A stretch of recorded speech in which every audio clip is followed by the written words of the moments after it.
Okay, so ganito no. Pansinin mo yung gilid mo, sagad. Tama? So, hindi natin pwedeng gawin dito pag palabas tayo tulad ng ginawa natin kanina na sumagad tayo sa kanan. Kapag ganyan sitwasyon na sagad ang gilid mo, ang gagawin mo dyan, atras ka lang ng diretso. Titingnan mo likod mo, no? Sige, lalabas ulit tayo ha. Sige, tara. Sige, atras ka lang diretso. Kukuha lang tayo ng space yan sa unahan. Sige lang, tingnan mo likod ha. Sige, okay, stop.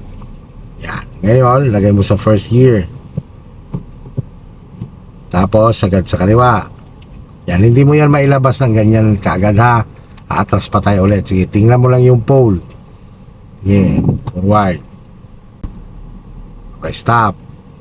Diba, tatama ka. So, diba, nakasagad ka sa kaliwa. Ang gawin mo, lagay sa reverse. Opposite naman ang manubela mo. Putang right. Sige.